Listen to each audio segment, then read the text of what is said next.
Bueno, muy buenos días, muy buenas tardes, muy buenas noches a los teósofos de habla hispana. Tenemos el gran gusto de recibir nuestra querida Clarissa Elosegli. Es un placer enorme. Les voy a contar algo fantástico. ¿Cómo conocí yo a Clarissa? Resulta que Juan Viñas había sido invitado por la sección española para hacer un peregrinaje en España y ah, para ser el invitado de la escuela de verano ah, en 88, ¿no? Sí, bueno, bueno, hace mucho. Bueno, y y Juan Viñas pidió a mí y a Rodrigo, que en aquel entonces era mi marido, que fuéramos con él para grabar todo el peregrinaje que Juan Viñas iba a hacer en España y todo, y compramos equipo y compramos pasajes y él quería ver las cartas en Londres, entonces ah, Ah, también compramos pasajes para Londres, hotel en Londres y todo arreglado. Vamos a pasar 3 meses en España. Bueno, y ahí iba yo a conocer a Clarissa porque ella era la secretaria general de la sección española y yo no la conocía. Bueno, y resulta que Juan Vías se quedó enfermo y no pudo ir. Y nosotros ya teníamos todo y bueno, ahora, bueno, vamos, ¿no? Entonces fuimos nosotros y fue en esa circunstancia que yo conocí a Clarissa, que ella tuvo de última hora que reorganizar toda la escuela de verano porque, bueno, sería todo Juan Mías y ya no había Juan Mías. Entonces, uno, otro, y yo era la camarógrafa junto con Rodrigo. En esta confusión nos conocimos. Ah, y conocí a muchos otros de la sección española. Bueno, y yo en ese entonces estaba entre España, Italia, iba y venía, y marqué un almuerzo con Clarice y con Pepi en Barcelona. Y resulta que sacaron a Rodrigo del tren diciendo, del ferrocarril, diciendo que el pasaporte de él era falso. Y tuve una novela, una semana. Bueno, entonces el almuerzo fue para una semana después, cuando él ya pudo recuperar su pasaporte. Entonces fueron momentos de muchas aventuras, pero estuve con Clarissa mucho tiempo, hablamos mucho y realmente me acuerdo mucho de Pepi también. Pepi era quien, Sí, era la mano derecha de Clarissa, ¿no? Que sí. arreglaba todo. Y bueno, y ahí seguimos, ¿no? Ella en España, yo en Brasil y en todo el mundo, y ahí seguimos trabajando por la teosofía, ¿no? Y hoy tenemos el gran gusto de escucharla, que nos va a hablar sobre mitología escandinava. A mí me interesa mucho la mitología, pero de mitología escandinava no conozco nada. Entonces aquí estoy con los ojos bien abiertos para escuchar nuestra querida Clarissa, que nos va a hablar sobre mitología escandinava. Entonces, con la palabra, Clarissa. Gracias, Isis. Gracias a todos por acompañarnos en este rato, tarde, mañana, en las diferencias horarias.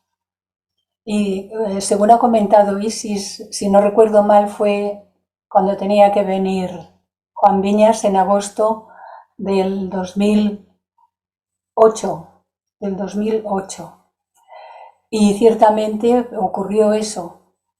Y justamente aquello fue el arranque de que yo me interesase apresuradamente por la mitología escandinava.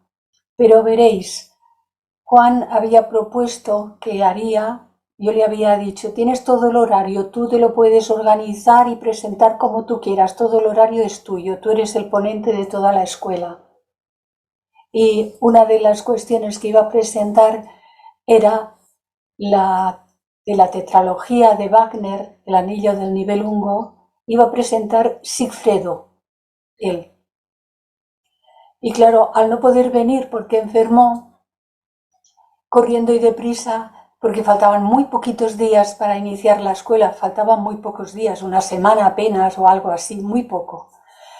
Pues con los compañeros, oye, tú que nos encontramos así, ¿qué podemos hacer? Bueno, pues los compañeros acudió, Ángel Rubio hizo una parte, Isaac hizo otra, otros compañeros, y yo preparé, recogí todo lo que había sobre Sigfredo. Pero claro, aquello era muy, muy somero, recogido corriendo y deprisa, lo mejor que pude hacer en aquel momento. La cuestión es que cuando terminó la escuela dije, bueno, esto está manco ahora, está cojo, le faltan patas, porque si esto es una tetralogía, aquí falta mucha cosa. Y entonces empecé a organizar, pues la primera, que es el Oro del Rin, la segunda la Valquiria, esta la mejoré, la cuarta el Ocaso de los Dioses, y cuando ya tuve todo esto dije, pero aquí falta algo, porque ¿de dónde procede todo esto? Y entonces fue cuando empecé a buscar lo que es el mito, la mitología y todo lo relacionado. Y el caso es que hay mucho en la doctrina secreta, en Isis sin velo, hay mucho de la que la señora Blavatsky habla sobre esta mitología a la que, según sus propias palabras, tienen mucha consideración. Dice que estos del norte sabían de lo que hablaban. La cuestión es que entonces hay toda una introducción a esta mitología y hoy tocaremos la base histórica, porque luego viene todo lo que está relacionado con la cosmogonía comparada, la de la mitología escandinava con la que presenta la señora Blavatsky, la doctrina secreta. Y allí pues fui confeccionando el trabajo. Así que, con vuestro permiso, pues vamos a compartir. Pues bueno, esto de hoy es la base histórica que da pie a este mito. Siempre hacemos aquello de los momentos de silencio. Y aquí hay unas palabras de la propia señora Blavatsky. Cuanto más avances, tantos más lazos encontrarán tus pies.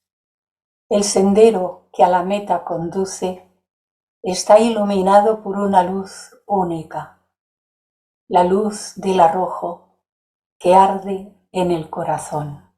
Y siempre recordando en nuestros momentos de recogimiento, de silencio, meditaciones, tener en consideración a todo el planeta, todos los reinos de la tierra, reino mineral, reino vegetal, reino animal, reino humano, con todos los seres, atendiendo al primero de los tres objetivos de la sociedad teosófica, sin distinción de credo, raza, sexo, casta, color, de manera que todos los seres tengan un lugar en nuestro corazón.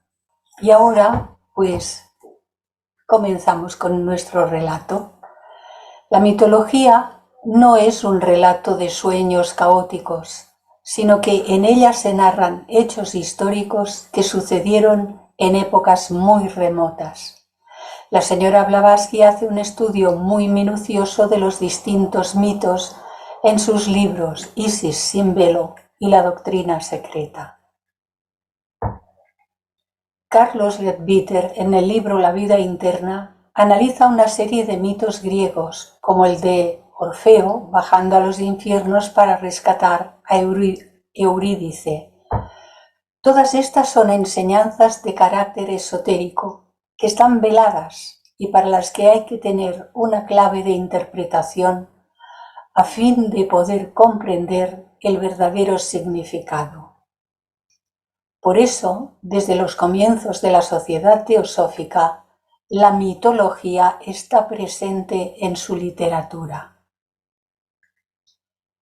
Los orientalistas saben muy bien, dice Blavatsky, que las páginas de esa Biblia de la humanidad llamada Rig Veda permanecerán siempre como otras tantas piedras miliarias para servir de guía a cuantas religiones se han sucedido después.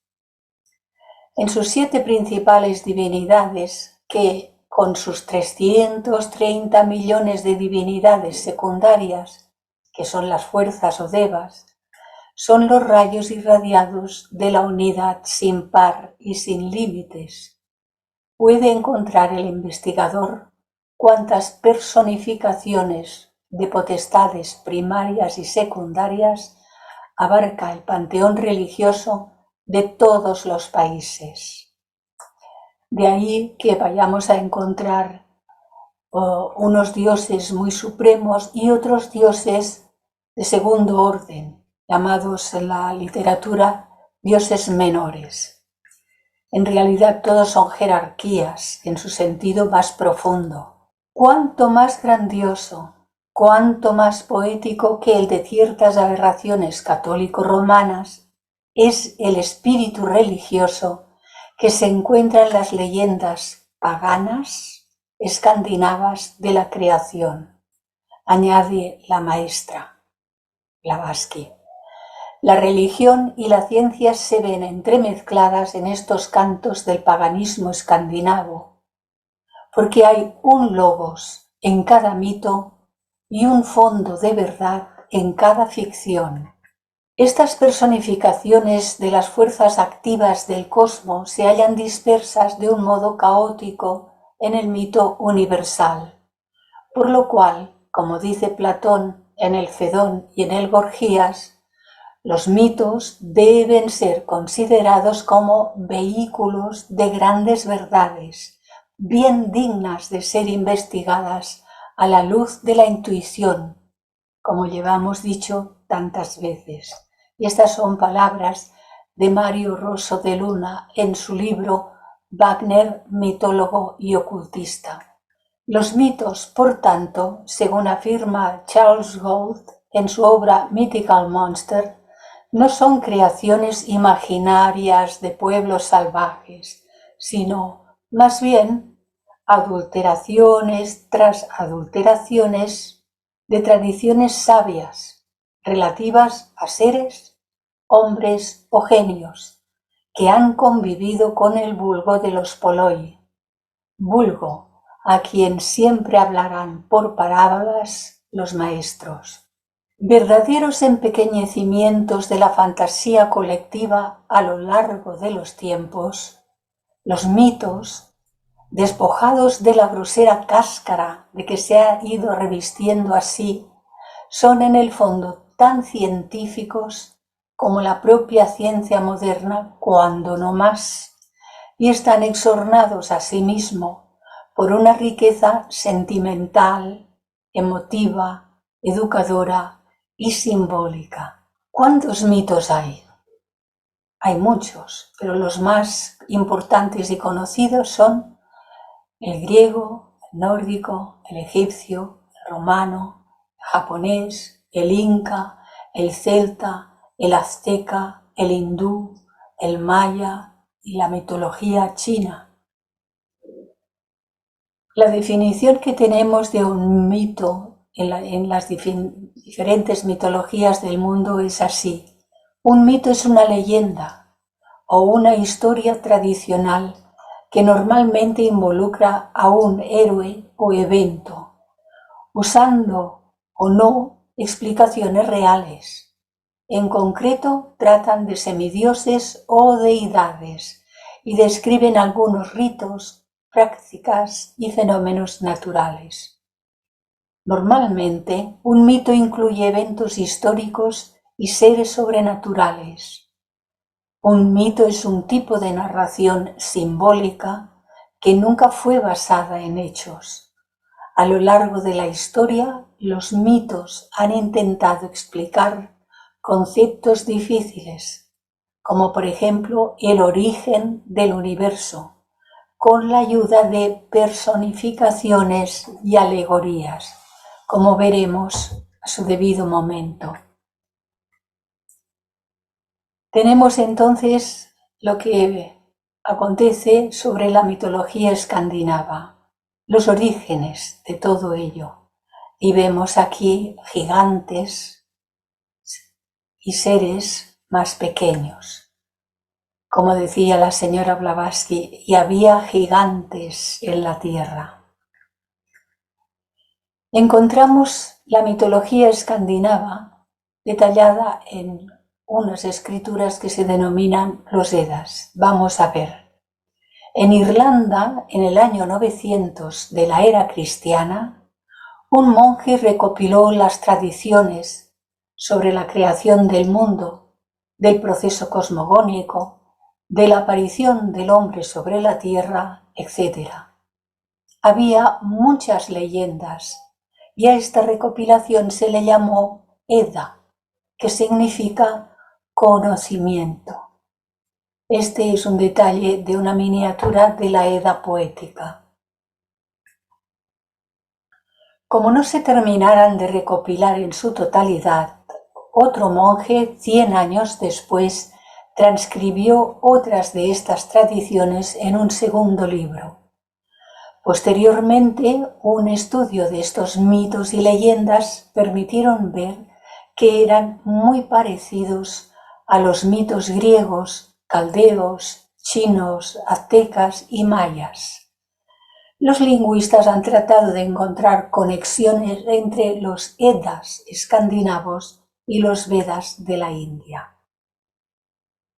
Aquí hay también una imagen que es la primera página en color de la era en prosa del siglo XVIII, manuscrita en islandés, y muestra a Odín, el dios principal, a Heimdall, Sleipnir y otras figuras de la mitología nórdica, y todas ellas tienen relevancia en el mito. La vaca Audhumla, por ejemplo. Además de los dos Edas, se hicieron recopilaciones entre los pueblos sajones y germanos del norte de Europa, y toda una literatura acompaña a los dos Edas, originada en Polonia, Francia, Inglaterra, territorio muy vasto, y a pesar que las comunidades tenían marcadas diferencias, el pasado cultural era compartido por todos ellos. Otra imagen del manuscrito. Es indudable que fueron muchos los pueblos y razas que en algún momento recibieron una enseñanza de tipo superior. Sin embargo, hoy, en nuestros días, se tiende a creer que la cuna de la espiritualidad fue el Asia, la India, el Tíbet o el Egipto. Pero hay que decir que mucho antes de que la sabiduría de la serpiente hubiera llegado a estos lugares, estaba ya entre los nórdicos. Hay algunos mapas referidos al antiguo mundo. La mitología germánica es nórdica. La sabiduría viene del norte. La cuna de la humanidad está en el norte. La sabiduría oculta vino del norte a la Lemuria, y de la Lemuria pasó a la Atlántida. Después de la sumersión atlante, la sabiduría quedó en aquellas tierras que formaron parte del continente Atlante. Y aquí hay un nuevo mapa de lo que se supone que era en aquella antigüedad. Según esto, pregunta, ¿es posible que la mitología nórdica que hoy conocemos sea la que contiene la línea más pura de las enseñanzas esotéricas, tal como fueron enseñadas en la raza hiperbórea? Seguramente es así, aunque con el paso de los siglos haya sufrido también muchas modificaciones. Y aquí un mapa también bastante antiguo. Es urgente estudiar el Edda germánico, saberlo leer entre líneas y luego investigar en la isla de Pascua, México, Yucatán, etc. Vamos pues a seguir este sabio consejo y estudiar un poco de la sabiduría nórdica. Y aquí tenemos lo que se supone la América, pero lo que se supone que estaba en medio y que ha dejado como resto las Islas de Pascua. Lo que hoy los historiadores escriben acerca de los vikingos trata de asaltos, luchas e invasiones. Lo de hoy, lo de ahora, lo más reciente, lo que parece habernos llegado. Ciertamente, entre los años 793 y 1066 después de Cristo, entra en la escena europea un pueblo hasta entonces desconocido, los llamados vikingos, formado por gentes de diferentes zonas de Escandinavia, principalmente suecos, daneses y noruegos. Tenemos que evitar la visión simplificadora de unos dioses primitivamente guerreros y bebedores de cerveza, imaginándolos en su paraíso del Valhalla, en el palacio del Valhalla. Algunos de los más antiguos pueblos germánicos tenían una concepción mucho más pacífica de quienes habían sido sus creadores. Las investigaciones indican que en un primer momento el panteón de dioses de estos pueblos, especialmente de los nórdicos, estaba formado por los vanes, unos nombres dados a un grupo de dioses, los vanes, un grupo de divinidades vinculadas al mar, eje de la vida de los pueblos de Escandinavia. Y Asgard es el equivalente del Olimpo griego. Así pues tenemos el Asgard, la morada de los dioses, en lo alto.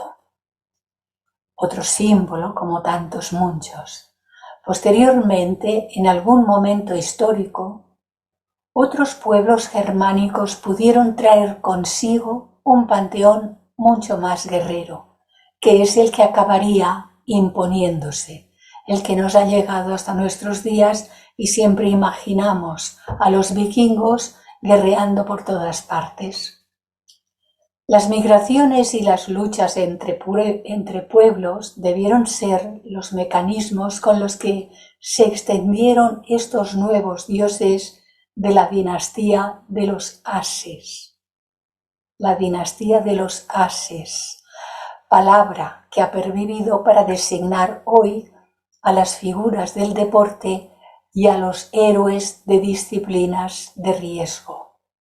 Siempre decimos, este es un as. La mitología germánica y nórdica se bifurca en una rica historia de leyendas y aventuras, protagonizadas por multitud de dioses como Odín, Thor, Freyr y Loki, y diosas como Freyja, Frigga, la esposa de Odín, Gefión o Iduna. La personalidad de todos ellos es compleja y no siempre edificante, porque muchas veces nos los pintan como también a los dioses griegos y romanos, bastante faltos de moralidad, de ética y con muchos defectos, defectillos y defectotes. Pero nos los pintan así. No significa que el simbolismo interno de ello tenga que ver con lo que se les ha puesto como vestimenta posteriormente. Las razones del por qué es en ese momento que el pueblo vikingo alcanza su esplendor no está clara, pero dos razones pueden ayudar a explicarlo. Otro de los mapas antiguos. Por una parte es un pueblo de navegantes, en unos mares azotados continuamente por terribles tormentas. Esto hace que desarrollen mejor que otros pueblos el arte de la navegación y lleguen a construir unos barcos superiores a los demás pueblos europeos, lo que les permite abrir rutas comerciales por los principales ríos navegables de Europa y de Rusia occidental, y colonizar tierras inexploradas hasta entonces, como partes del noroeste de Rusia, Islandia, Groenlandia, donde fundaron ciudades, e incluso como Eric el Rojo, que llegó a pisar América en la península del Labrador, 500 años antes que Cristóbal Colón, según parece consta en diferentes documentos.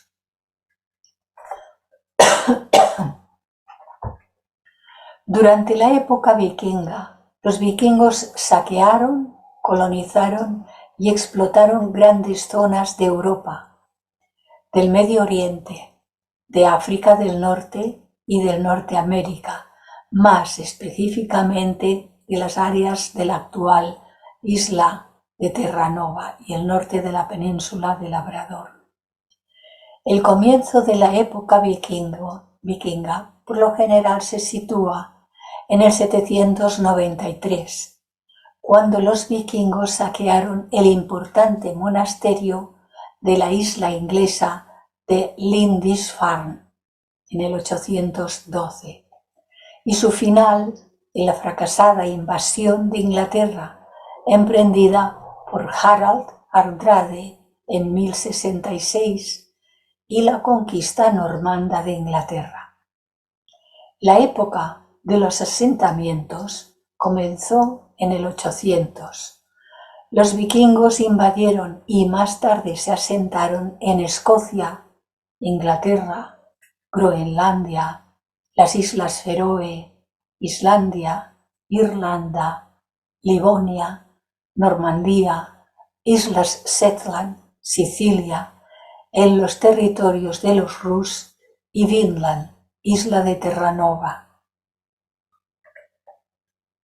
Y aquí vemos un mapa en el que se significa en colores cómo hicieron su expansión, con el color más oscuro. En el siglo VIII habían colonizado ya todas las tierras aquí indicadas.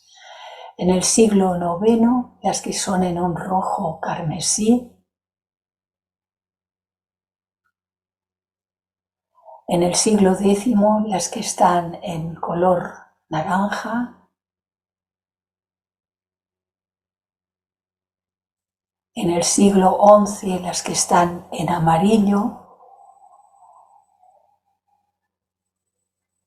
Y en verde hay muchas zonas que son de incursiones vikingas, pero con escasa o nula colonización.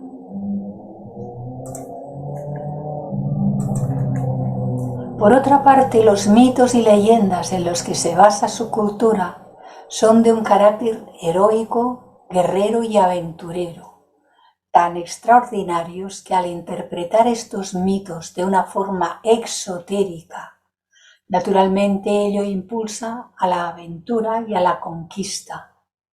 Llegaron a saquear las principales ciudades de Inglaterra, del norte de Alemania, París. Incluso hay relatos de un asalto a Sevilla, donde fueron rechazados por los moros entonces presentes en España.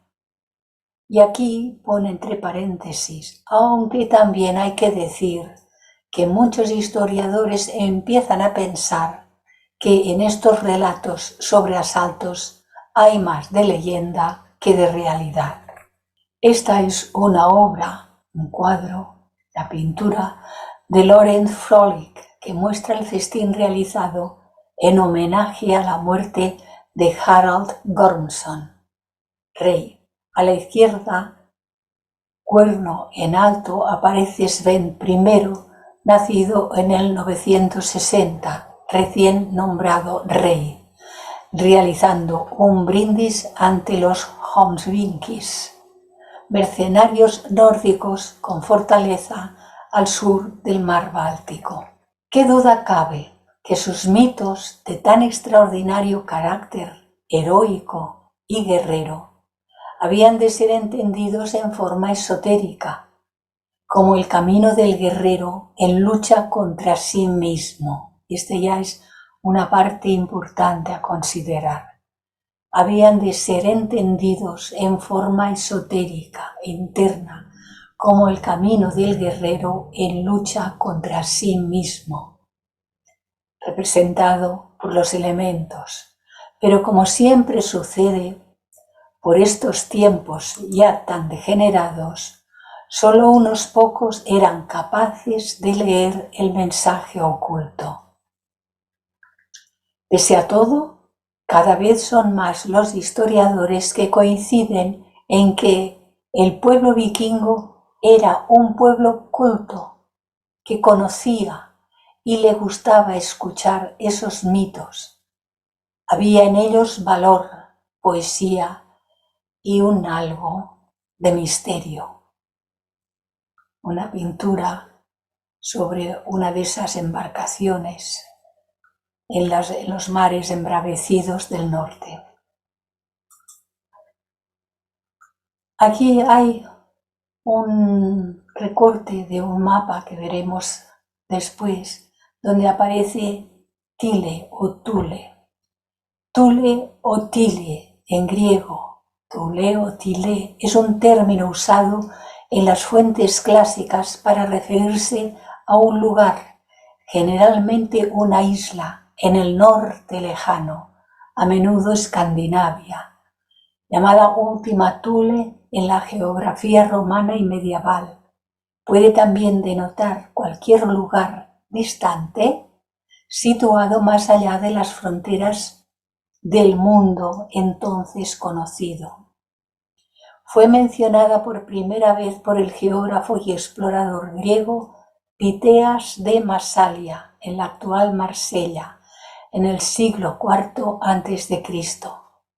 Piteas dijo que Thule era el país más septentrional, 6 días al norte de la isla de Gran Bretaña, y que el sol de pleno verano nunca se ponía allí.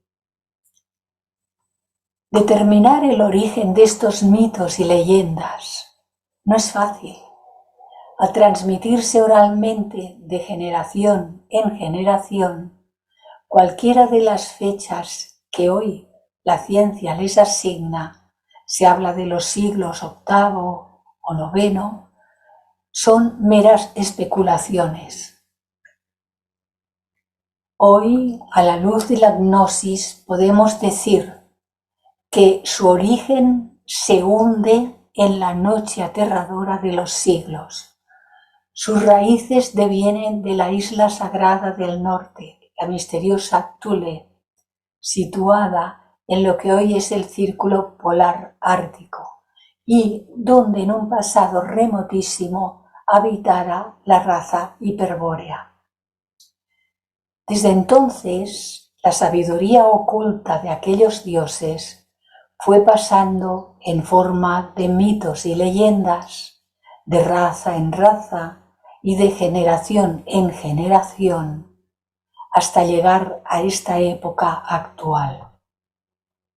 Y aquí tenemos una vista aérea de la isla de Heliogoland, que se dice que es el último vestigio de la Atlántida Thule, según Jürgen Spanum.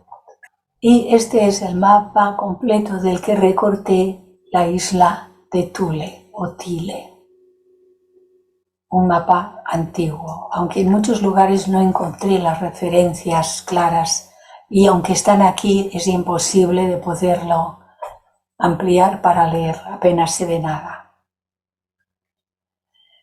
Alrededor del siglo X, los monjes irlandeses que se habían trasladado a Islandia buscando la soledad y el recogimiento entraron en contacto con los vikingos, que comenzaron a establecer asentamientos en Islandia y comenzaron a recoger por escrito algunos de los poemas paganos que circulaban entre los vikingos. Así pues, casi todo el material que existe actualmente sobre la mitología nórdica proviene de Islandia. Este material se divide en 2 grupos. Los Eddas que ya mencionamos, los Eddas sobre cuyo significado los estudiosos no se ponen de acuerdo, mas nosotros nos permitimos sugerir que podría derivar de la raíz et, que significa acto solemne, juramento, y también los poemas escáldicos del noruego antiguo skald, poeta. En el glosario teosófico encontramos sobre la palabra Edda, literalmente dice que significa bisabuela de los cantos escandinavos. La palabra Edda significa ciencia o sabiduría y tiene mucha analogía con la voz sánscrita Veda y con otros nombres del hebreo, árabe, latín, etc., que expresan la misma idea. Este es una pintura, no la encontré en color, en blanco y negro, donde hay el carro que lleva al sol y el carro que lleva a la luna, y son perseguidos, y cada uno persigue al otro. No se encuentran nunca. Nosotros vemos al uno de día y al otro de noche. Eso es un símbolo, evidentemente. Los Eddas se componen de dos manuscritos. El primero, llamado Codex Regius, consta de 29 poemas completos o fragmentarios y se guardó en Copenhague, Dinamarca, hasta 1971, que fue devuelto a Islandia, a donde pertenecía. Los poemas escáldicos constan de 7 poemas, uno de los cuales no está incluido en el Codex Regius. Estos poemas contienen mitos religiosos, historias sobre los héroes antiguos y consejos sobre la vida diaria. Entre ellos tenemos el Voluspa, que significa las profecías de la Sibila, y también tenemos el Havamal, que significan las palabras del Altísimo. Los poemas escáldicos, como el de El Marino, por el contrario, contienen eventos históricos, relatos de la vida diaria, sucesión de reyes, batallas, etc. Y como ejemplo de su amor por el mar y la aventura, recogemos el siguiente poema vikingo. Es del Marino. Puedo cantar mi propia historia, hablar de mis viajes y, como a menudo he sufrido tiempos de dura navegación y días de mucho afán, amargas carencias a menudo en muchos puertos, y a menudo he aprendido qué difícil morada es un barco en una tormenta. Cuando llegaba mi turno en la ardua noche de vigía a la proa del navío, viendo pasar los acantilados. A menudo estuvieron mis pies aprisionados por el hielo en helados calzados, torturado por el frío, dominado por la angustia, acongojado mi corazón, anhelando una ayuda. Mi cansada mente de marino, y todavía una vez más, la sangre en mi corazón, otra vez más me empuja a intentarlo. Juegan las saladas olas, el mar parecen montañas. Me urge nuevamente el impulso de mi corazón a emprender un nuevo viaje, visitar lejanas tierras en mares muy distantes, conocer a otras gentes. Finalmente tenemos las sagas, que son relatos en prosa, atribuidas la mayor parte de ellas a un gobernante y poeta de Islandia en el siglo XIII llamado Snorri Sturluson, que recogió en dichas sagas, entre otras cosas, aclaraciones y explicaciones sobre los poemas Eddas, lo cual sirvió de gran ayuda para comprender mejor estos mitos. Cuando uno estudia los Eddas, se da cuenta que la tradición esotérica del pueblo nórdico fue profunda y riquísima, pero desgraciadamente mucho se ha perdido. Algunos de los poemas de contenido esotérico son incompletos y están mezclados con muchas partes intrascendentes. Así, por ejemplo, en el Javamal, que son las palabras del Altísimo, tan solo hay un pequeño fragmento de profundo contenido esotérico. Más adelante está recogido, que sin duda era parte de un texto mucho más amplio. El resto del Javamal son consejos sobre el diario vivir, pero sin mayor trascendencia. Aquí también vemos un mapa de las incursiones que fueron haciendo. Pese a todo, lo que nos ha llegado es suficiente para que nuestra alma sedienta de sabiduría pueda deleitarse con las palabras del Altísimo. Y vemos aquí una figura, una pintura, un cuadro con las tres nornas, que también son equivalentes a las tres moiras. Así comienza el mito de la creación en el Voluspa, las profecías de la Sibila. Voluspa o Voluspa en nórdico antiguo, la profecía de la vidente, es el nombre del primer y el más conocido poema de la Edda poética. Cuenta la historia de la creación del mundo y su inminente final, narrada por una volva o vidente y dirigida a Odín. Es una de las principales fuentes primarias para el estudio de la mitología nórdica.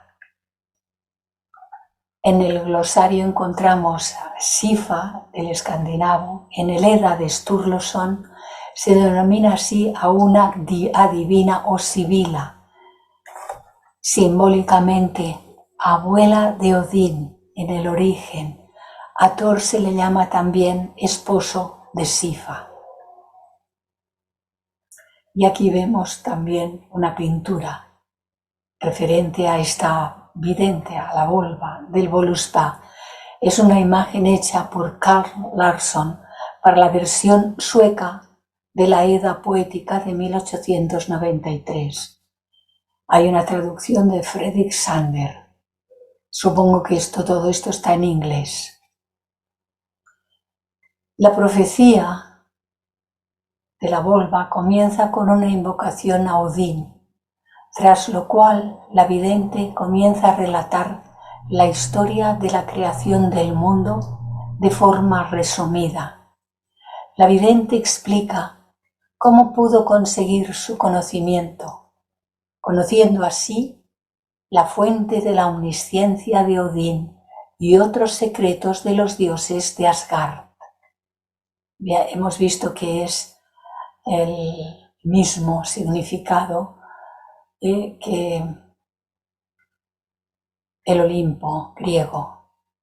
Menciona los acontecimientos presentes y futuros, aludiendo a muchos de los mitos nórdicos, como la muerte de Val, que es uno de los dioses menores, y el encadenamiento de Loki, que es el símbolo del dios del fuego, Loki, lejos del que vemos en las películas. Por último, la vidente habla del fin del mundo, que es nombrado en la mitología escandinava como el Ragnarok.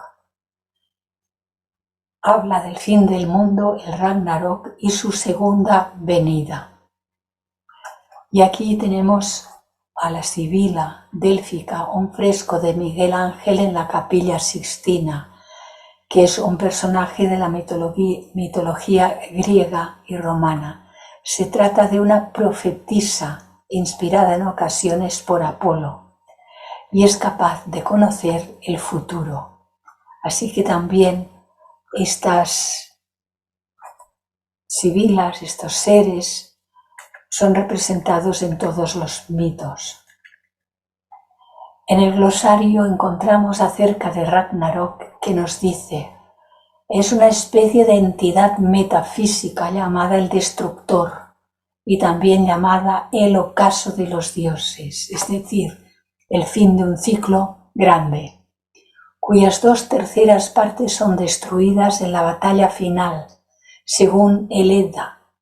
Ragnarok está encadenado en el borde de una roca, en tanto que existan algunos hombres buenos en el mundo, pero cuando todas las leyes están quebrantadas y toda virtud y todo bien han desaparecido de él, entonces Ragnarok queda libre, queda desencadenado y se le deja acarrear todos los males y desastres imaginables al mundo condenado a la destrucción. Este es un cuadro que viene a simbolizar este hecho, el de Ragnarok. Y dice la Sibila: oigo y veo a sagradas gentes, grandes y pequeñas, en el reino de Heimdall. Heimdall es el dios guardián de la morada de los dioses. Me pides, Waldford, padre de los guerreros, que es otro nombre dado a Odín, me pides, Waldford, que yo te cuente los antiguos mitos de los hombres, que me interne en las profundidades de la memoria. El mundo comenzó en una edad de oro.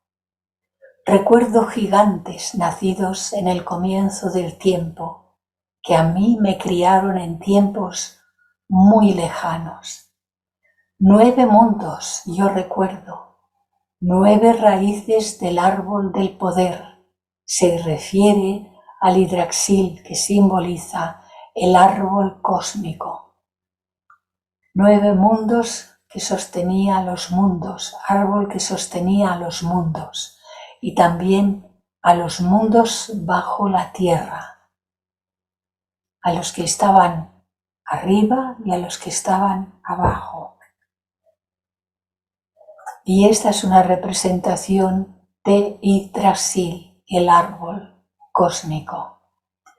En él se ven los diferentes mundos que veremos más adelante en otros momentos de la presentación en futuros días. Y está el reino del fuego, el reino de Hel, de la muerte, la tierra media donde viven los hombres, el puente del arco iris que lleva de la tierra de los hombres a la tierra de los dioses. Hemos visto antes los carros, uno conduce al sol y el otro conduce a la luna. Todo está simbolizado en este árbol.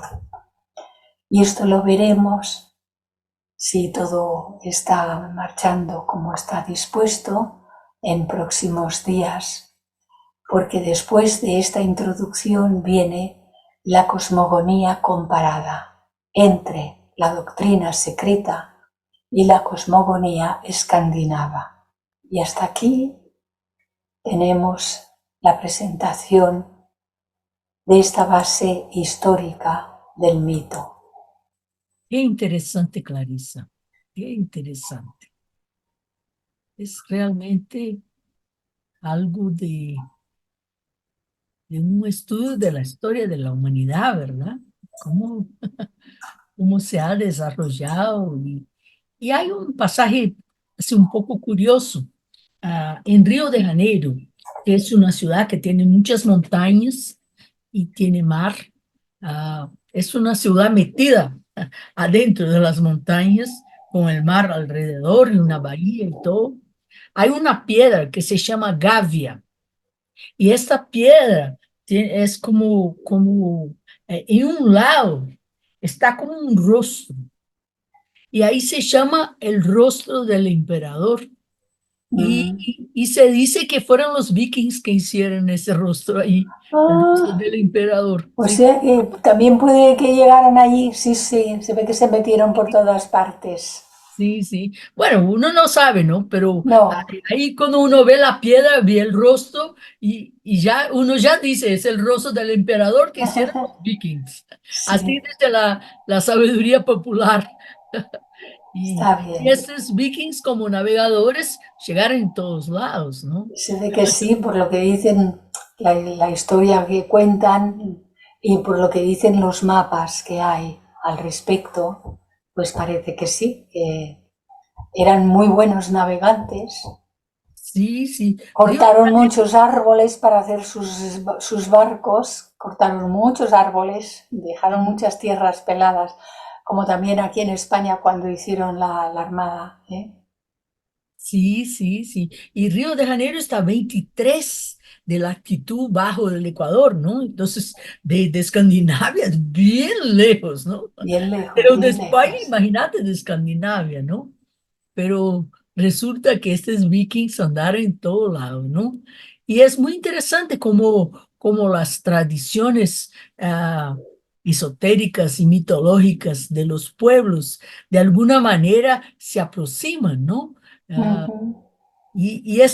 ¿Y por qué la necesidad de contar el origen del universo? Porque es Sí, por esto. nuestro origen, Cómo, ¿verdad? cómo las Tenemos, mitologías de una manera o de otra siempre están involucradas con esto, ¿no? tenemos un hambre de saber de dónde procedemos, ¿eh? Y de alguna manera buscamos en diferentes fuentes hasta que buscamos adentro. Pero no está nada mal saber también aquellos que fueron precursores de otras edades y todas sus tareas y las creencias que tenían, en este caso, muy simbólicas, mucho. Por eso la señora Blavatsky en la doctrina secreta y Análisis sin velo recoge mucho acerca de Escandinavia, Mm. mucho. Yo lo fui reuniendo en un documento para que luego esto hay que, donde fui confeccionando ya a partir de lo que hemos hecho hoy, a partir de ahí, toda esa cosmogonía y entonces lo tuve que ir ordenando, pero muy, muy interesante. Yo me quedaba boquiabierta. Sí, sí. Sí, Y bueno, la tierra originaria de ellos era Suecia y Noruega, ¿no? al principio la más conocida, sí, Suecia y Noruega. Y después se expandieron para Se Dinamarca, un poco expandieron. para Inglaterra y para todo lado, ¿no? Pero el Se, origen mismo del pueblo escandinavo es Noruega y Suecia, ¿no? sí, tal como se conoce como escandinavo, sí. Lo que pasa es que, claro, anterior a esto, pues ya, fíjate, se refieren a la Hiperbórea, a la isla de Thule y todos, ahí hubo migraciones cuando fuere. Yo no sé nada de esto, pero cuando fuere también hubo migraciones y seguramente pues de ahí poblaron muchos lugares de lo que conocemos hoy como Europa, en este caso Escandinavia. Claro, claro. Yo estuve en Noruega una vez, estuve en Suecia una vez, pero de ahí a conocer es otra cosa, ¿no? Tienen esculturas de los dioses nórdicos, sí, sí, tienen.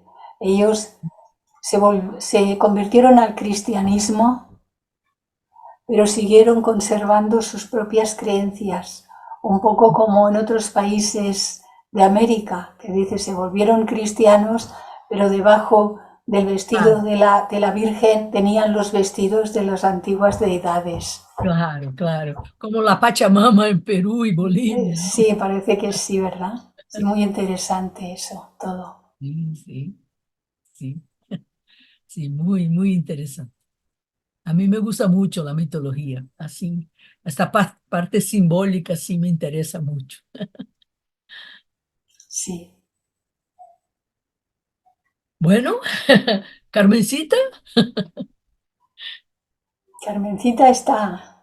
sí, Sara ha levantado la mano. sí, claro, claro, ahí está. Sara, abre el micro. Clarisa, muchas gracias. En el, El otro día estábamos en la reunión de grupo y tocamos precisamente en un párrafo de la doctrina secreta. Justamente me ha llamado la atención lo de Ragnarok, el destructor, porque explicaba en un pequeño párrafo de lo que estábamos mirando que hay la creencia de que cuando en algunas zonas, en los puntos cardinales, en los 4 puntos cardinales, desaparecen o se van, en teoría no se van, pero entre comillas pone se van los dioses, entonces esa tierra queda desprovista de todo bien. Y lo que llamamos mal campa a sus anchas. Y esto me ha recordado lo que has comentado de Ragnarok. Y luego otra cosita que me ha llamado la atención es que en los mapas, que son preciosos, en uno de ellos, aparte es la Lemuria, en la zona de Australia y en el Pacífico. Estas tierras son después de la Hiperbórea. ¿Sería pues la Hiperbórea La la primera, primitiva, la la primitiva primera. raza de conocimiento? La Hiperborea fue la primera, la Ah, Lemuria la segunda. ya. Me ha encantado, muchas gracias. Pues bueno, ahí Bueno, estamos. pues realmente yo de la mitología nórdica no conozco mucho, pero hay vamos a ver, hay un trasfondo en todas las mitologías que nos hacen ver que provienen del mismo conocimiento y de la misma fuente. No hay muchas fuentes. Lo que fueron y lo que hubieron son muchas tradiciones, porque hubo muchos pueblos en diferentes tiempos, en diferentes épocas. Esto yo lo pude ver más claramente justamente con un símbolo que ha pasado por las edades y ha llegado hasta nuestros días y que lo manejamos un poco habitualmente y es lo que fue en la mitología escandinava el martillo de Thor. Ujú. El martillo de Thor no es ni más ni menos que la cruz Tau. No es ni más ni menos que ello, porque tiene los mismos poderes que se le atribuyen en Egipto, que se le atribuyen en todas las tradiciones antiguas, en la maya, en la tolteca, porque por eso digo, me aventuro a decir, de que ha habido una única verdad Claro, primigenia claro. que Sí, se ha sí. sembrado por diferentes partes del mundo en diferentes épocas, pero el mensaje en sí mismo es el mismo El siempre. mismo.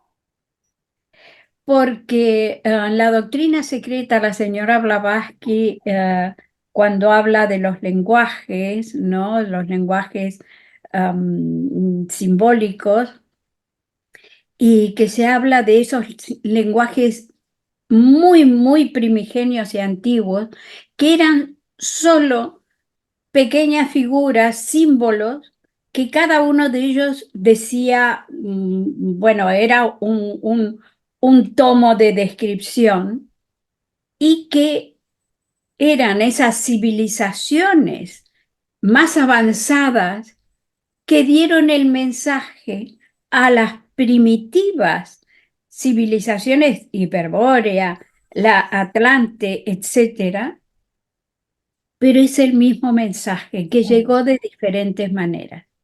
Entonces, por eso no se puede llegar a definir este es más antiguo que el otro, claro, en edades, pero en realidad, en esencia de conocimiento, hay uno solamente. Por eso se parecen y son Sí, similares. Entonces sí. encontramos entre los mayas esta famosa cruz Tau, que tiene las mismas potencialidades de lo que explica la señora Blavatsky en la doctrina secreta, que es la fuerza de la manifestación cuando llega a su culminación. Y con el poder total de esa vida esencial y primigenia. El rayo divino, Foad, se lo identifica de esa manera, pero que ha llegado aquí a la tierra, que es la manifestación. Y este símbolo, por ejemplo, ha saltado de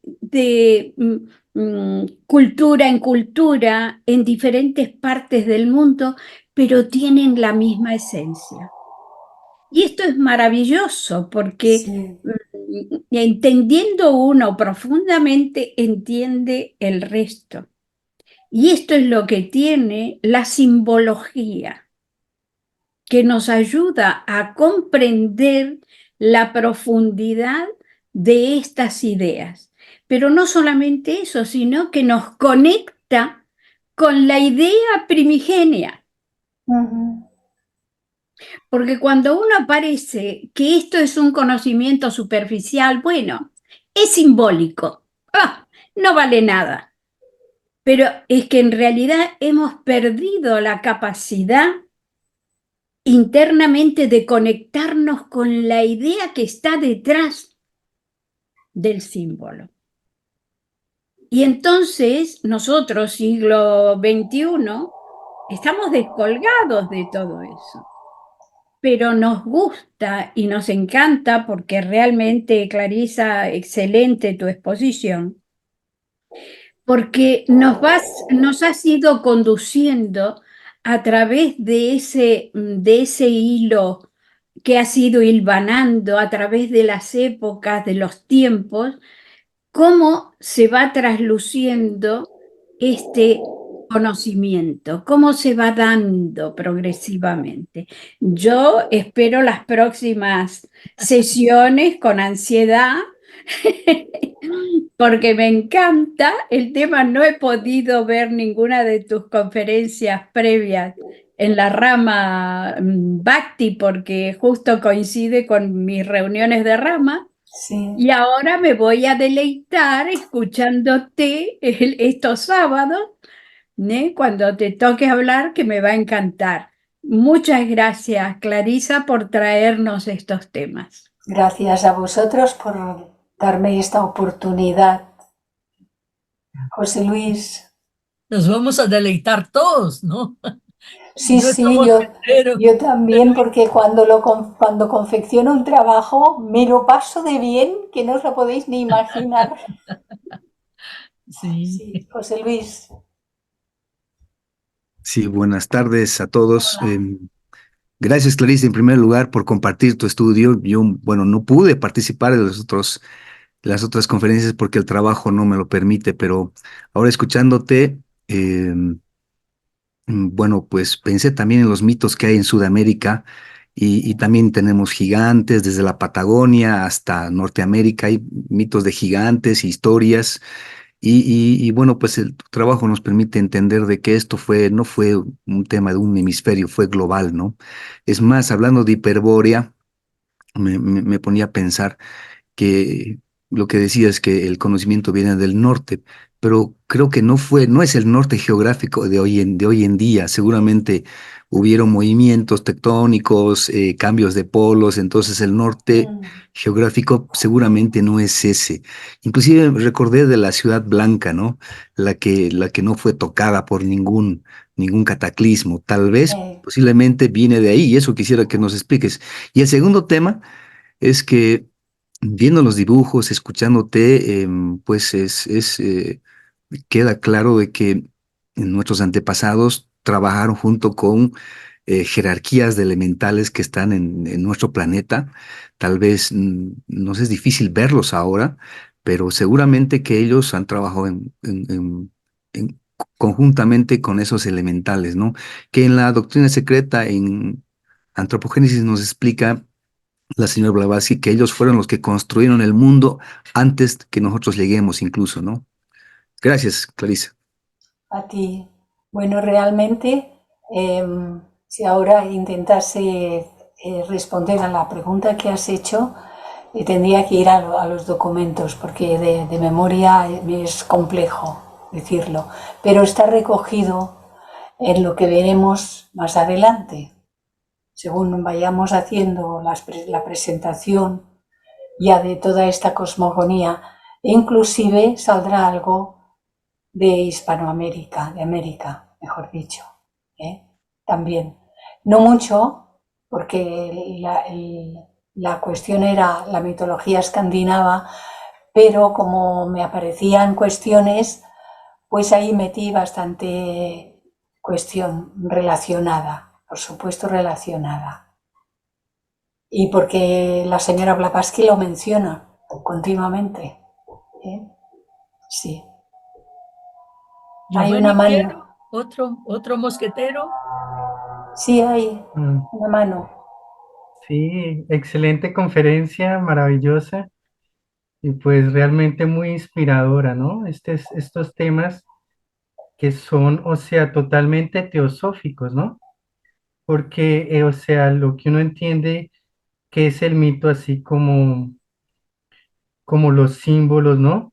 Son los que realmente nos transforman, ¿no? Lo que nos enseñan, el objetivo es enseñarlos qué es lo justo, lo bueno, lo verdadero, ¿no? Ujú. Entonces, a mí siempre pues, empecé a gustar de ese tema después de haber leído un libro de Gabriel Burgos. Mm. Entonces, él tocó el tema del mito, pues desde el punto de vista teosófico, que es realmente inspirador, ¿no?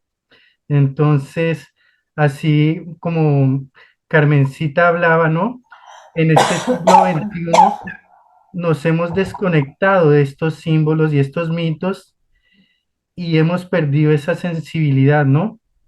Sí. Y yo creo que se ve reflejado en nuestra sociedad, ¿no? Vemos guerras, vemos conflictos, vemos cosas que no nos parecen justas, pero ante la ley parece justo, ¿no?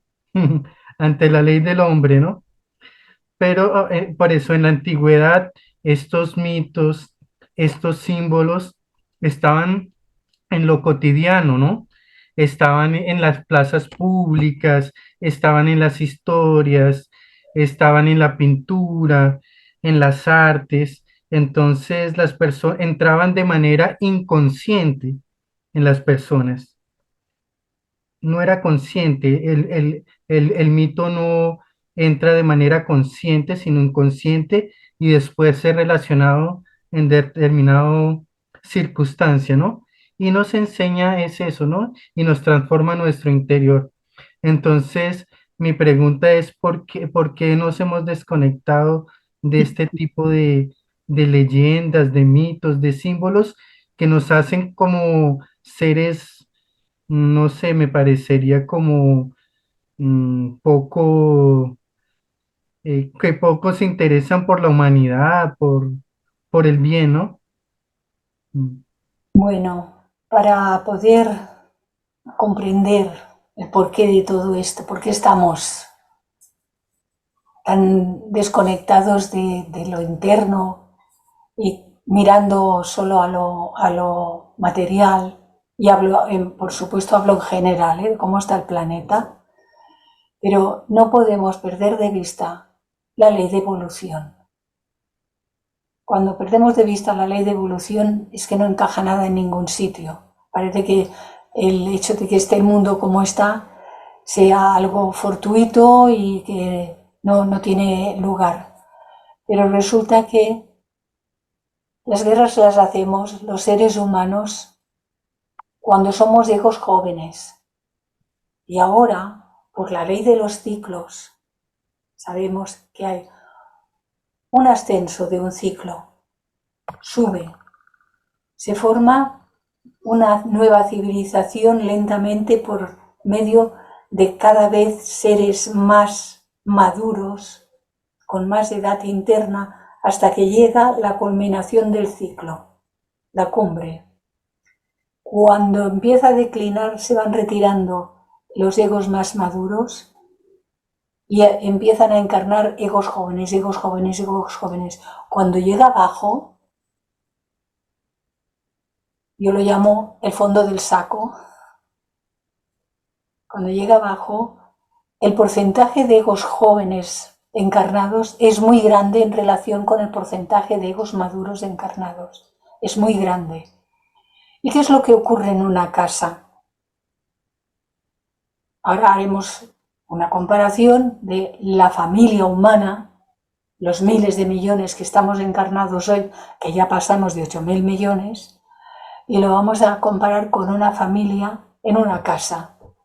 Hay los abuelos. Antiguamente había bisabuelos porque los hijos se tenían más jóvenes y había bisabuelos. Los abuelos, los padres y los niños de diferentes edades. Los mayores aprenden de los pequeños y los pequeños aprenden de los mayores. ¿No es así en todas las casas?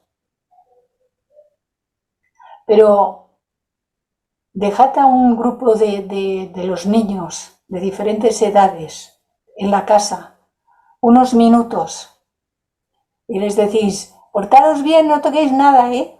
Y os vais a hacer unas compras rápidas porque hay que ir a hacerlas. Y cuando volvéis os encontráis la casa patas arriba. Eso sí no os la han decorado de nuevo. Porque algunos padres han encontrado que habían derramado aceite, que habían hecho así por las paredes, que habían hecho trastadas de todas las clases. Bueno, esto es una comparación. Si hay muchos niños y pocos maduros, en una casa hay muchos niños y solamente los dos adultos se las ven y se las desean para gobernar la casa. Bueno, pues en el planeta esto está ocurriendo. ¿Hay muchos egos maduros? Debe haberlos. ¿Ocupan los puestos en los que puedan gobernar? Mirad, los que ambicionan quieren el poder y se acercan a donde pueden gobernar. Por lo tanto, no están gobernando los seres maduros hoy, en la esfera externa, en lo que se ve. Son egos jóvenes, ambiciosos, con ganas de poder, con ganas de acumular, etcétera, etcétera. Echamos una mirada al mundo de los gobernantes y a uno hace así, Dios mío, ¿cómo está el mundo? Sin embargo, están todos vigilados. Están todos vigilados. ¿Por quién? Por la jerarquía. Por la jerarquía que no vemos, pero la está. Están todos vigilados. Y no van a tirar más bombas que las que la ley permita que tiren. Si a un loco se le da por apretar un botón y kármicamente no toca que ese botón se apriete, a ese se lo quitan de la mente rápidamente la idea de apretar el botón, porque están todos vigilados.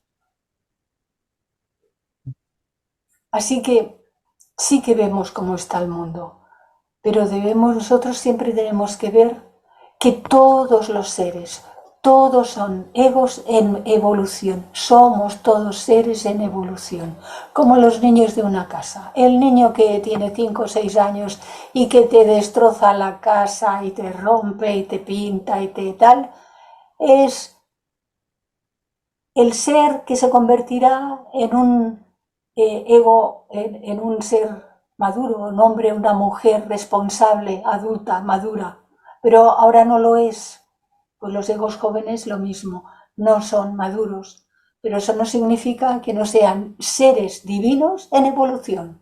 Lo son, todos, hasta el más criminal de todos los seres es un ego en evolución. Nos tenemos que mirar con esa mirada abarcante. Nosotros no podemos decir, este fuera, que es muy malo, que lo quiten. Que lo quiten. No. Están aquí, está todo aquí, porque es donde tienen que estar. Todos estamos aquí porque es donde tenemos que estar en esta época. Nos ha tocado esta época, que es una época de grandes oportunidades para el desarrollo de la conciencia. Enormes, inmensas oportunidades para el desarrollo de la conciencia. Y no nos asustemos por cómo está el mundo. Bendigámoslo todo.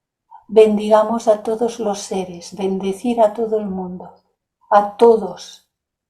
Lo que dice el primer objetivo, sin distinción, no quitemos a nadie. Nosotros no somos nadie para quitar a nadie.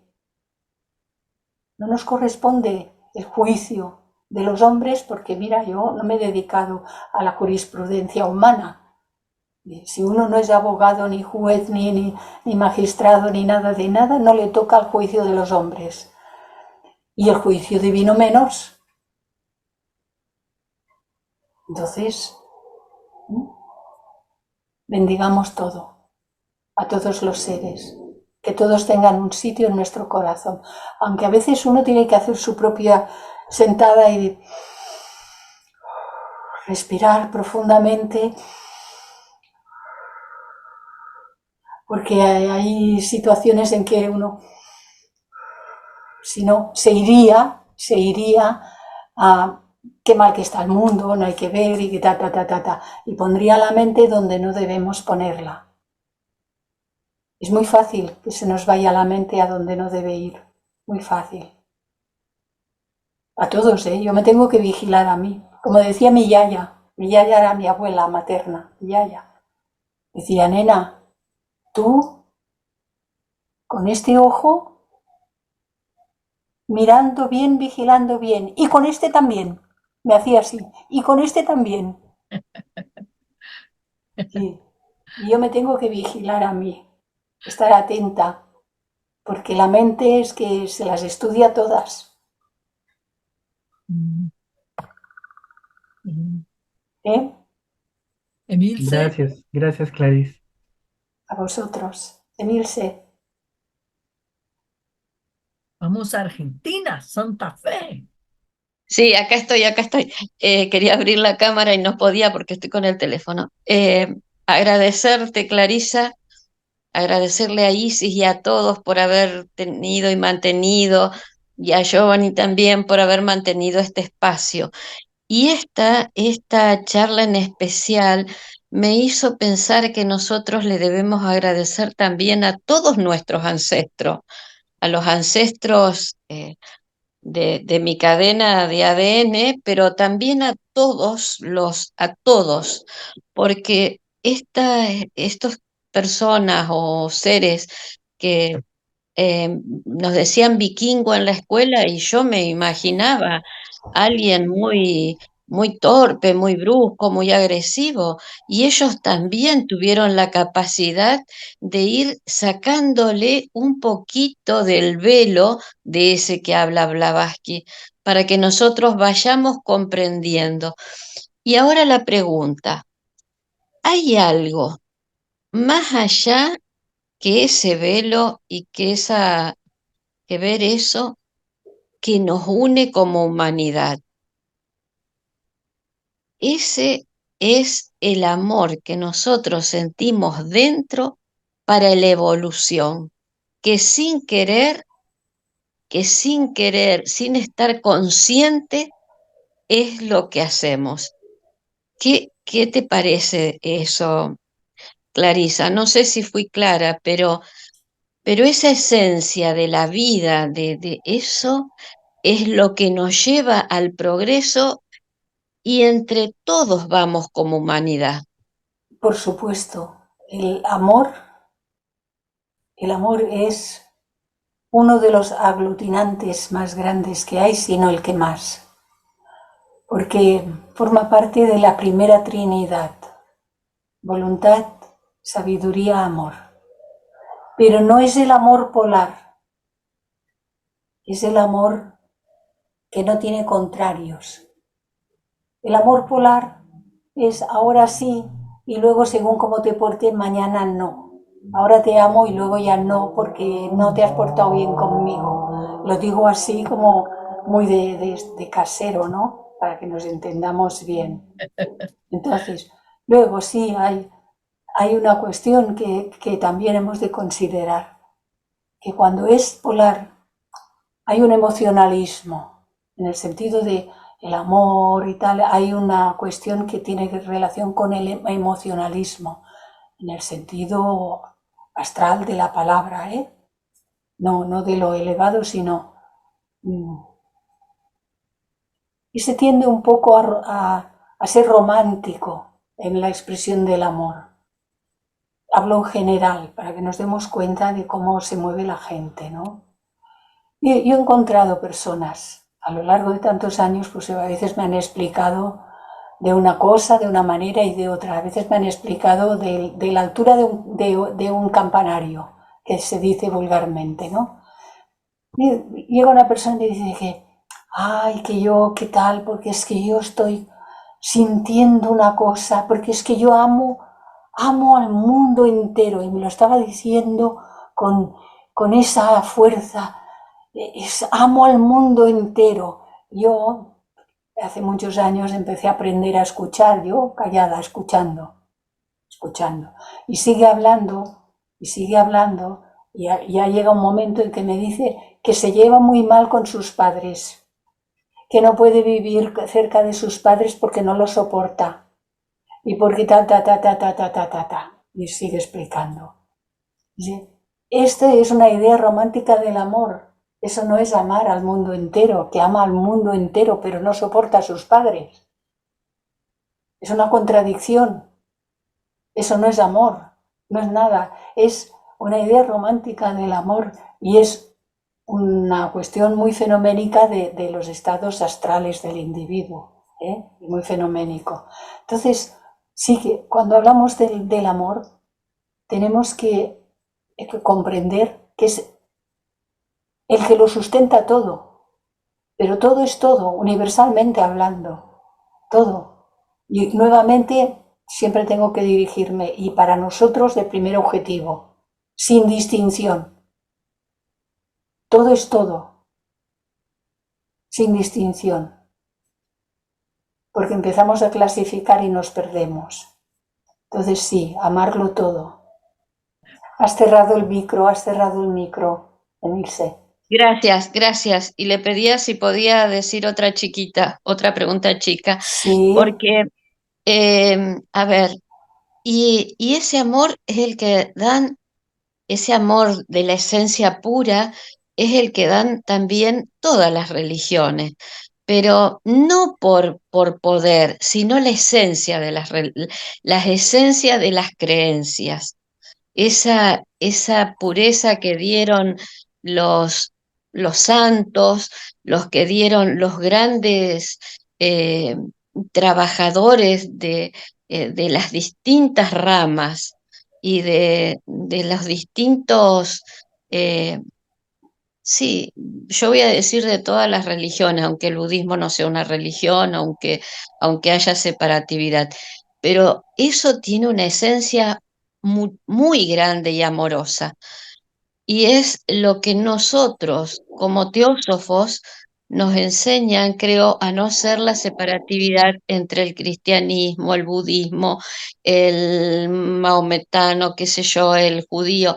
No, si, justamente es ver las verdades que cada uno expresa, porque en la esencia nosotros como hombres, claro, pecadores ilimitada como yo, podemos cometer, no ser representantes de eso, pero esa esencia es pura, la esencia de la iglesia, de la teosofía, de los grandes estudiosos, no sé si me expresé, pero sí, eso le quería. sí, claro, mujer, claro que te expresas. A Ujú. ver, hay una cuestión a considerar, y es que el origen de lo que son las religiones ha sido dado por un instructor, un Jesús, un Krishna, un largo etcétera. Ni todos han sido los que son, ni están todos los que están, porque hay mucho de todo. Luego, ha habido seres que han sabido desarrollar en sí mismos la esencia de eso. La palabra religión ya se nos explica que significa religar, unir. Yoga, unir, lo que une, yoga. Pero las religiones institucionalizadas, pues todas adolecen de lo mismo. De ahí que ya la señora Blavatsky se peleaba con el tema de de los religiosos, que decían no hacían más que hacer mal. Pero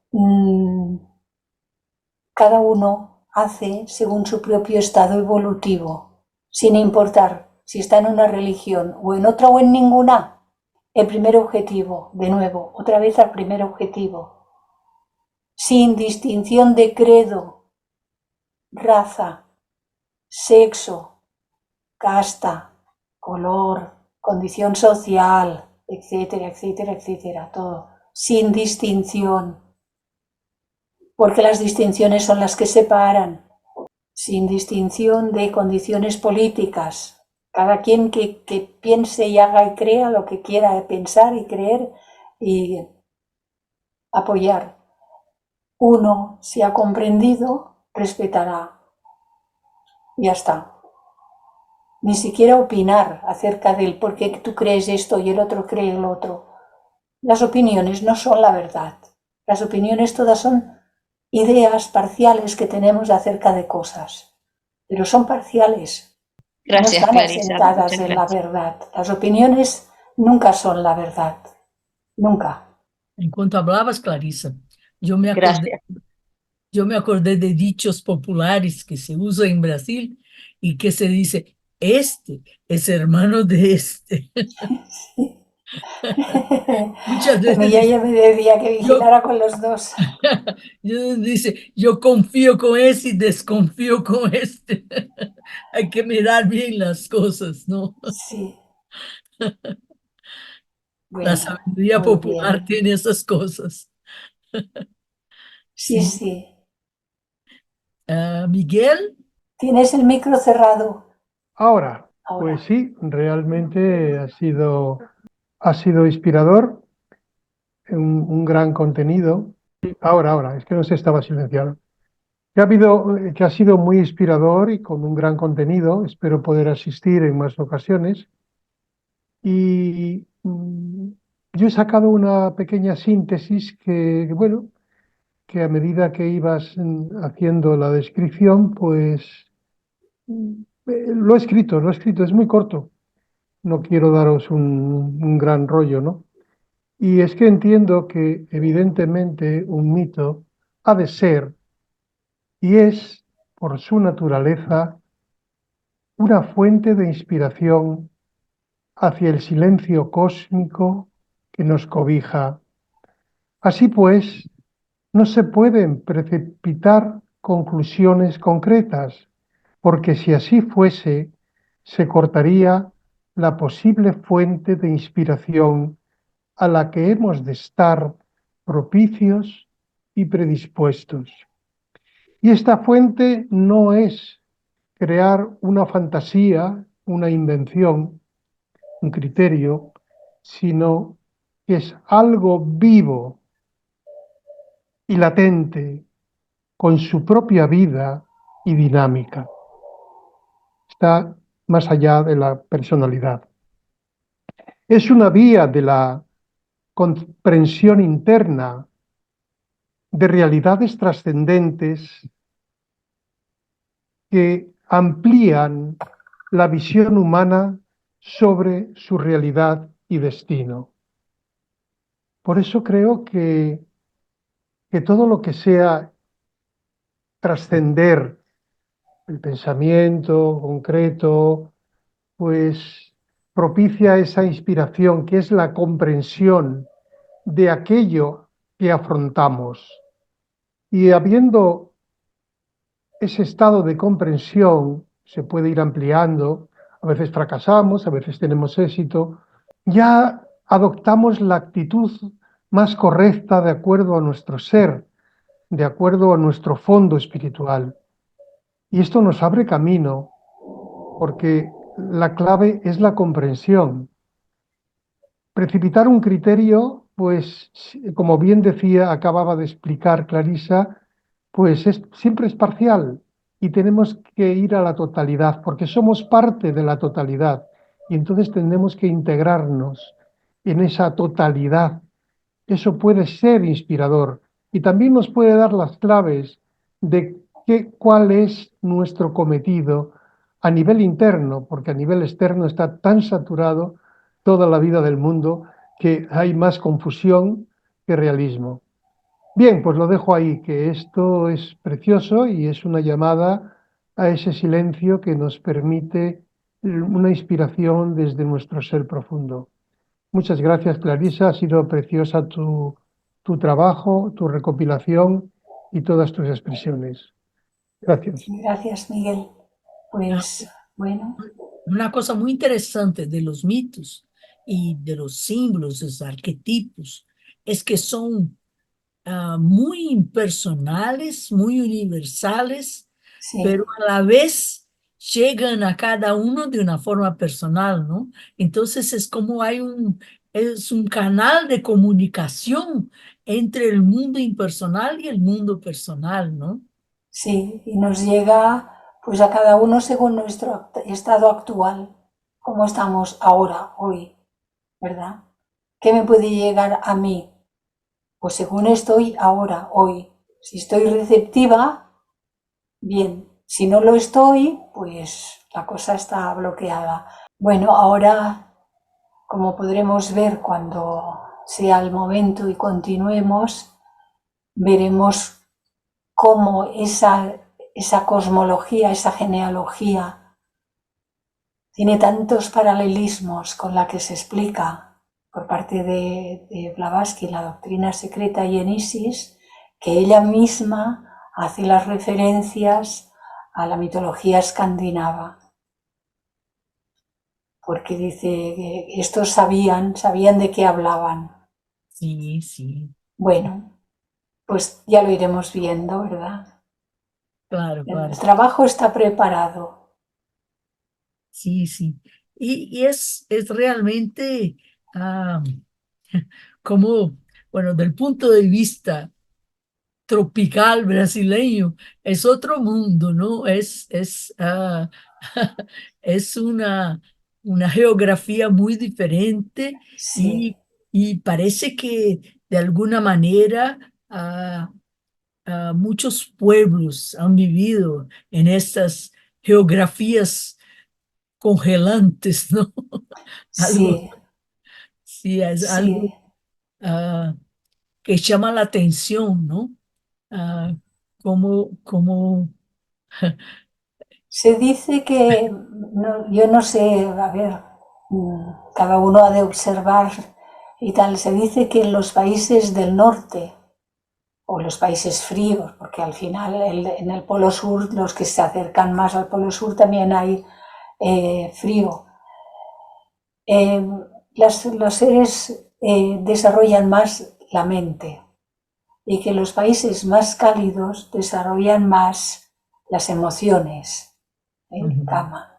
Pero como al final hemos de desarrollar ambos y ambos han ah, de ser los canales por medio de los cuales el verdadero ser que somos se pueda expresar, pues ahora nacemos aquí y ahora nacemos acá y ahora volvemos a hacer allá y ahora lo hacemos acullá y tenemos que ir desarrollando todo.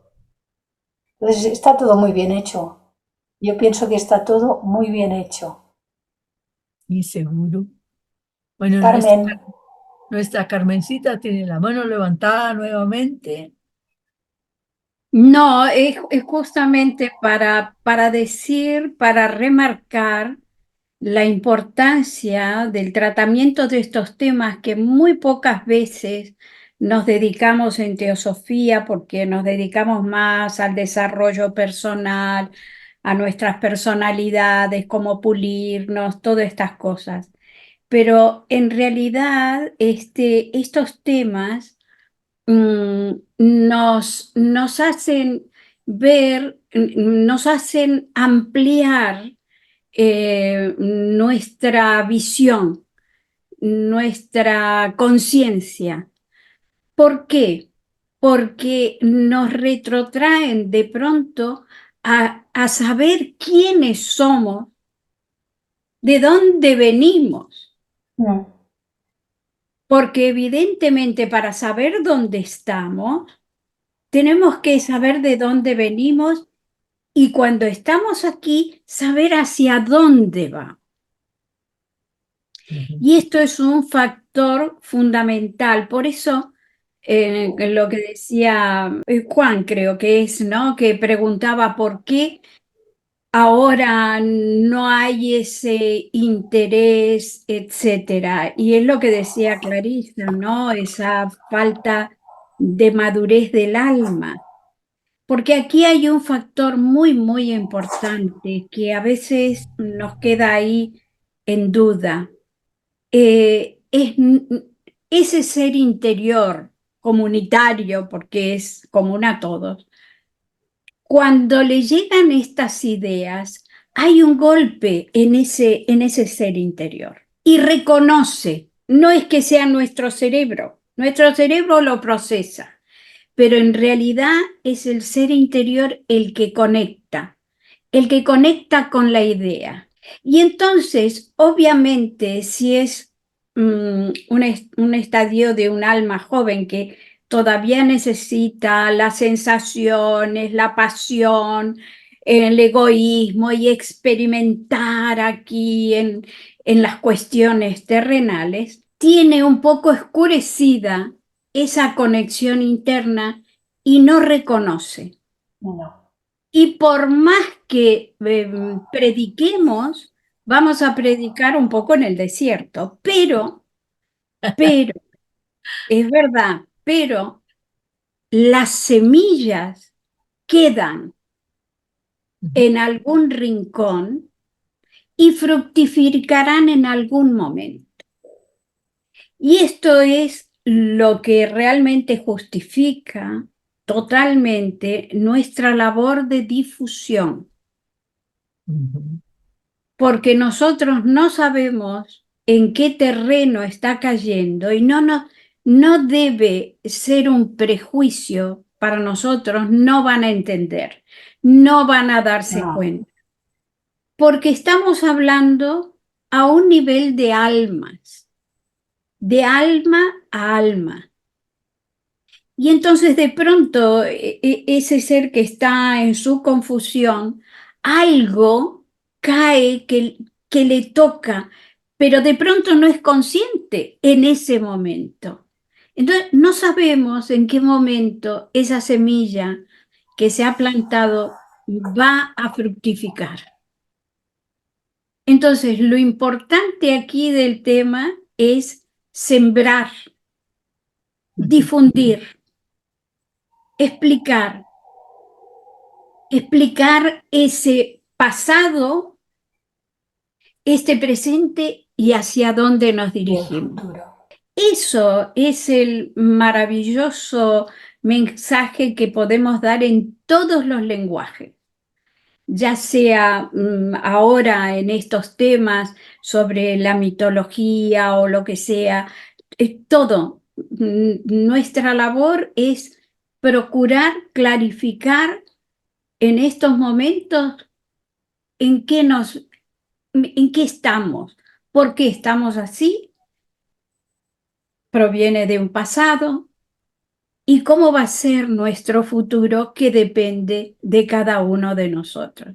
Esto es maravilloso, este es lo que yo digo la joya de la teosofía, que nos pone en nuestras manos estos conocimientos para difundirlos. Y me encanta porque obviamente los mitos entran dentro de la simbología y ya sabéis vosotros que yo la simbología me gusta mucho. Con lo cual lo disfruto plenamente y hay algo que tiene todo esto y esto lo puede verificar perfectamente Clarisa cuando decía, lo he disfrutado. ¿Por qué? Todos, este y todos los trabajos, cuando los preparo ya me lo paso muy bien, muy bien, muy bien. Claro, porque hay una actitud que tenemos que tener en cuenta frente a los estudios teosóficos, y es el espíritu del investigador, porque un trabajo de este estilo requiere investigar, requiere discernir qué es lo importante de este tema y qué es lo más importante de lo importante. Y procurar que cuando se va a expresar sea claro, que lo puedan comprender. Y entonces, de una manera natural, hay un contacto interno y entonces uno disfruta. Y ese es uno de las maravillas de lo que producen nuestros estudios teosóficos. Nos hace entrar en un estado místico que no es el del el arrobamiento, no, es el del contacto. Entonces, eso puede durar un instante, pero es como cuando yo digo que uno recibe una ducha de refrescamiento y te revitaliza todo tu cuerpo, porque se ha entrado en ese contacto. Por eso, la actitud, hablamos del estudiante de teosofía. No hablamos del escuchante, hablamos del estudiante de teosofía, del investigador, del que quiere profundizar. Y esto, por ende, y por consecuencia lógica, afecta a nuestro entorno y afecta el nivel de la mente en algunos niveles en los que estamos coincidiendo todos, lo fortalecemos. ¿Y esto qué hace? Que era un poco lo que decía Clarisa, no vamos a temer por el mundo porque está todo bajo control. Efectivamente, vivimos así hace milenios. No digo centenios o centurias, estoy hablando de milenios, desde que comenzó la edad del hierro. Y no nos tiene que sorprender, porque ya, y ahora doy esta pequeña historieta y termino. En la Biblia se dice que Ezequiel en su momento le ordenó a un ángel que marcara a aquellos que abominaban las maldades del mundo y que estos iban a ser salvados, pero que los otros, niños, mujeres, ancianos, adultos, todos iban a ser eliminados. Entonces uno piensa, pero ¿de qué está hablando? Esto es una cosa rara, como un ángel puede, está actuando las leyes del karma. Aquel que hizo el trabajo y es consciente de lo que está haciendo, ese va a seguir con su vida espiritual. Los demás van a ser destruidos y estamos permanentemente en este caldero en que se revuelve todas las historias y hay, por un lado se elimina, por otro lado se crean nuevas cosas. Entonces, lo que decía Clarisa, estamos en el mejor momento de experimentación y en este momento también es el mejor momento para dar un mensaje teosófico. Seguiremos disfrutando, gozando de esa investigación. Iremos de la mano de la señora Blavatsky en muchos casos y de los antiguos escandinavos paralelamente, y dejaremos que la vida nos vaya trayendo cada día lo que corresponde. Yo estoy inmensamente agradecida. No hay palabras suficientes, pero las tengo que usar las que hay. Inmensamente agradecida a haber encontrado la teosofía, que la teosofía llegase a mí. Y gracias a todos por estar aquí y acompañarnos. Hay cantidad de elogios a ti en el chat. Lucia Méndez, José Luis, bueno, Opo, que no sé quién es, Ricardo, Amparo, Fátima, Julián, Andrew, Emilce, Vilma, Lucila, Raimundo, todos muy agradecidos por este compartir de Clarisa, de su profundidad en el estudio de estos mitos tan importantes en la historia de la humanidad. Y es así, faltan palabras de agradecimiento.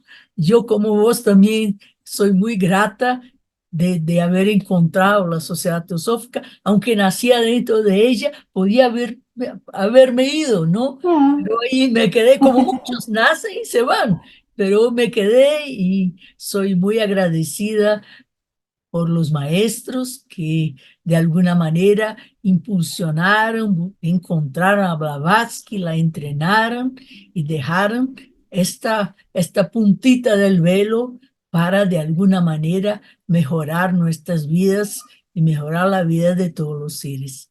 Agradezco mucho, mucho, mucho.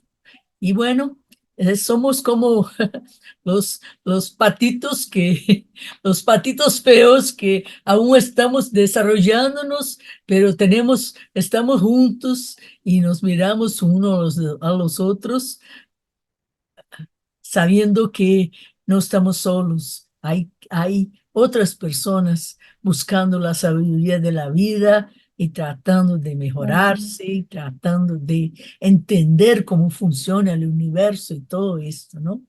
Entonces agradezco mucho a Clarisa y a los casi 70 personas que estuvieron aquí entre Zoom y YouTube.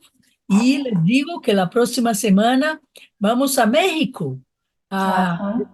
Rosy Hampshire Fuentes nos va a hablar sobre el ocultismo contrapuesto a las artes ocultas. Esto va a Muy ser bien. para el próximo sábado. Bueno, también ah, muy bueno ver a nuestro Chuy, que andó sumido por un tiempo, pero aquí está de vuelta. Sí. ¿Qué Sí, dices, Chuy? El hijo pródigo. El hijo pródigo me dice, no, no, no, igual que ustedes, ¿no? Yo doy gracias, ¿no? Bueno, no sé cómo, así como tú dices, cómo expresarlo. Cuando yo conocí la teosofía, tenía nociones y mi padre me inculcó muchas cosas, aún sin saber lo que era la teosofía, muchas dudas y me lo decía de otras formas, ¿no? Cuando yo encuentro la teosofía y los conozco a ustedes que ya habían viajado un momento por este tramo, empiezo a ver que tenía la necesidad de dar algo de mí y sentirme satisfecho, sentirme bien al hacerlo así. Sé que es un granito de arena lo que yo hago al estar editando los videos, pero me siento tan bien cada vez que lo hago, que los veo a ustedes y me nutre de energía para seguir haciéndolo. Sí, a veces me saturo de tanto trabajo, pero ahora sí que soy ¿cómo se dice? Me pego, pero me gusta que, que me sienta así, ¿no? Pero gracias a todos ustedes y miren, soy un bendecido al tenerlos a ustedes como mis hermanos, que argentinos, brasileños, bueno, todo Sudamérica, españoles, hindús, de todo el mundo. Tengo la oportunidad por este medio conocerlos y siento la afinidad, siento la afinidad de todo lo que dicen. A veces no, no doy lo que quisiera dar, porque ya me siento un poquito limitado, ¿no? Pero no, Clarisa, para mí, mi maestra, mi profesora, y todos los grandes, ¿no? Todos los grandes que nos acompañan aquí en la teosofía. Sobre todo, esa mujer de Brasil que anda por todo el mundo también predicando la teosofía, en Rusia, en la India, en todos lados también anda. Mis respetos para todos ustedes. Ojalá llegue a ser un poquito igual que ustedes. Gracias por todo lo recibido. Gracias, Chuy. Gracias Hoy a tuvimos, todos. hoy tuvimos una muchacha de Rusia llamada Marina que tiene ganas de aprender el español y vino a escuchar la charla de Clarisa. No sé qué tanto entendió, pero bueno, vino hoy a Bueno, escucharte. siempre se percibe algo, ¿eh? Aunque cueste, se Sí, percibe. sí. Gracias. Bueno, entonces ya estamos llegando a nuestro tiempo, agradeciendo a los hermanos que estuvieron asistiéndonos en YouTube, agradeciendo mucho a Clarisa y a todos los hermanos de Latinoamérica y España y bueno, y seguimos en esto. Y la próxima semana vamos a Blavatsky de nuevo con ocultismo práctico Sí, versus artes ocultas. Bueno, muy bien. entonces le pido a Giovanni que encierre en YouTube, ¿sí? Bueno, nos vemos la próxima semana. La próxima semana de veras voy a estar en São Paulo, pero bueno, seguimos en esto. Muy Ahí los bien. mosqueteros tienen que ayudarme un poco más, porque ahí cuando estoy viajando ya se complica un poco más la cosa. Bueno, Muy Y bien. Que comentar, vaya bien. Nos vemos. comentarles, Muchas gracias, comentarles nada Clarisa. más, Muchísimas gracias a todos. ¿Qué quieres ¿Qué decir? decir, Jesús? ¿Cuál es tu nada mensaje? más comentarles nada más que la grabación, espero editarla y está a la disposición de todos, ¿eh? Y ahorita yo quería mucho tenerte a ti, grabarte y subirla al canal de FTI, pero está disponible para todos, ¿eh? Muchísimas gracias, Chuy. Clarisa, Gran ¿cuándo sale la trabajo. Pueden próxima? encontrarlo en el canal Curso Mitología Escandinava número 1. En Clarisa, ¿cuándo es la próxima? Teosófica Interamericana. Pueden encontrarla. Bueno, cada Es sábado hay, Dani. es bueno porque, Ahora. o sea, es un tema tan complejo que uno a veces quiere ver nuevamente, porque hablas de los dioses, de los, Sí. de los símbolos. Entonces, para las personas que quieran ver nuevamente, está en el canal Teosófica Interamericana y se llama Curso Mitología Escandinava 1, el primero. bueno, chao, chao, Y yo hermanos. quería preguntarle a